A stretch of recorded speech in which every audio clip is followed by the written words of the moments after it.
राधे राधे महाराज जी। महाराज जी, परिवार में नकारात्मकता हो और घर में कलह हो रही हो, गृह युद्ध जैसी परिस्थिति बन रही हो, तो अध्यात्म के रास्ते पर कैसे आगे बढ़े? वैसे ये चीज तो घर घर में है, हो रही है।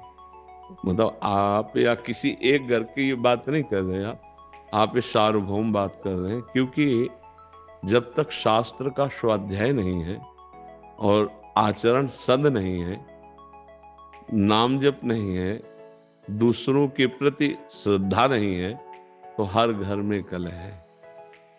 जवान बच्चे बूढ़े माता पिता को, बूढ़े माता पिता का जो आदर होना चाहिए अनादर हो रहा है। कुछ बच्चों की मनोभावनाओं को रौंदा जा रहा है माता पिता के द्वारा। पिता भी ऐसे हैं जो पोषण करने वाली वृत्तियों में शोषण कर रहे हैं। तो कई जगह घूम करके अगर बुद्धि को देखा जाए तो धर्म विरुद्ध आचरणों के कारण हर घर में कलह हो रही है। कोई बिरला ऐसा घर होगा जिसमें प्रियता हो, पति पत्नी में प्रियता, पिता पुत्र में प्रियता, भाई भाई में प्रियता। कलह की प्रधानता होने के कारण ये सब अशांति में बदल रहा है। क्यों कलह क्यों होता है? क्योंकि अपनी मान्यता के अनुसार अपने को सुख भोगना है। जहां हमको अपने सुख में बाधा पड़ेगी वहीं कलह हो जाएगा। तो हमें लगता है कि जहां कलह हो वहां अपने को शांत करना सीखे, उनको शांत करने का उपाय करेगा तो क्रोध बढ़ जाएगा और कलह और बढ़ जाएगी। अगर हम अपने को शांत करना सीख लें तो शायद हम कलह से बच जाएं। कलह को तो नहीं हटा सकते क्योंकि बुद्धि अशुद्ध हो रही है। देखो, कई बार हम प्रार्थना की है कि जो हमारे नवीन भाई बहन गंदे आचरणों में उतर रहे हैं, ये सदगृहस्थ नहीं बन पाएंगे। इसलिए नहीं बन पाएंगे कि हमारी जैसी वृत्ति होती है वैसे ही हमारी वृत्ति पुष्ट भी होती है। जैसे हम आज से शुरू किया 10 बार नाम जप करना, कल करेंगे 12 बार, 15 बार, 18 बार, और हम 2-4 महीने जपे तो अब बिना जप किए हमको अच्छा नहीं लगेगा। लगे ना? ऐसे हमने आज बॉयफ्रेंड बनाया, फिर उसको बॉयफ्रेंड बनाया, फिर उसको बनाया, या गर्लफ्रेंड बनाया, ब्रेकअप किया, ऐसा ऐसा। अब हमारी वृत्ति वो पुष्ट हो रही ना अनजाने में। वो वृत्ति जब हम गृहस्थ में जाएंगे तो पुष्ट वृत्ति है, अब हमें चैन नहीं पड़ेगी। क्या वो गृहस्थी कलह युक्त होगी या शांति युक्त? विचार करके देखिए, कलह युक्त होगी ना।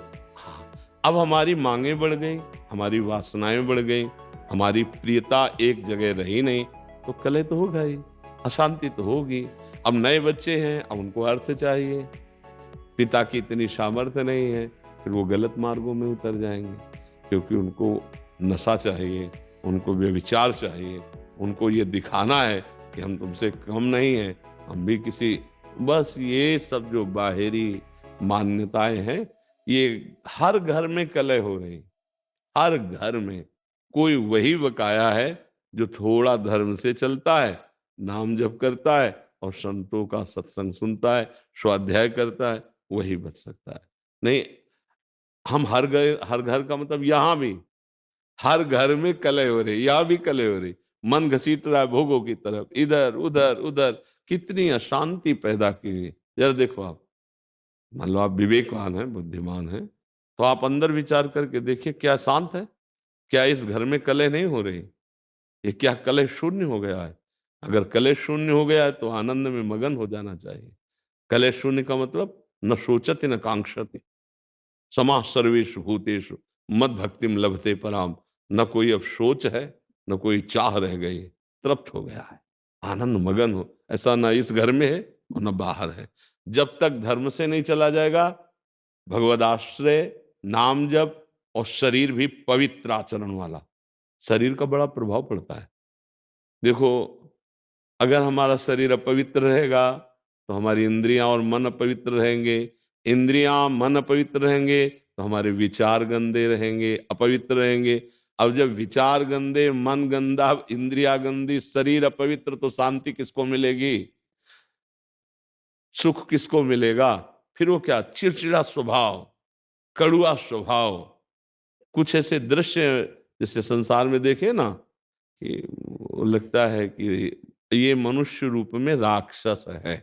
ऐसा निर्णय होता है, क्योंकि राक्षसी बुद्धि बढ़ गई है। अरे जैसे बूढ़ी माँ है, उसको जवान बच्चा पीट रहा है। My daughter says she works in B2B where she sells SEO and MRM to CPGs. I don't know how this happened. She was speaking. ये राक्षस नहीं। अरे जिसके चरण धो के पीना चाहिए, उसकी बुद्धि बढ़ गई है। अरे जैसे बूढ़ी माँ है, उसको जवान बच्चा पीट रहा है। ये राक्षस नहीं। अरे जिसके चरण धो के पीना चाहिए, उस माँ ने गर्भ में धारण किया, उस माँ ने हमारी शौच फेंकी, हमको इतना सयाना किया, अब तो हमको उसकी सेवा करनी चाहिए। उसके थप्पड़ मारा। ये राक्षसी बुद्धि बढ़ गई। पिता ने जीवन भर कमा कर अपने बच्चों को 2 बच्चे, 4 बच्चे पढ़ा लिखा के बड़ा किया, सब संपत्ति दे दी प्यार में। वो पिता के ही विपरीत हो गए। ये बहुत तरह की ऐसी मनोवृत्तियां हैं जो हमारे हृदय को जलाती हैं और बाहर। इसीलिए हम सबसे कहते हैं, प्रार्थना करते हैं कि अगर आप नाम जपना शुरू करें, अपने छोटे छोटे बच्चों को 1 माला ही सही, 5 मिनट ही सही राधा राधा नाम सुनाएं और उनको अच्छे आचरण की शिक्षा दें, तो आगे चलकर वो अच्छे गृहस्थ बन जाएंगे। अगर जिन बच्चों को शिक्षा नहीं दी जाती, वही बच्चे उद्दंडता में फंस जाते हैं। अच्छा, माता पिता में जब जीवन में भजन नहीं किया, तो अब शास्त्रों का ज्ञान नहीं कि हम उससे सह सके, अब वो जलते हैं बेचारे, अशांत हो जाते हैं। बड़ी अव्यवस्था है जीवन में।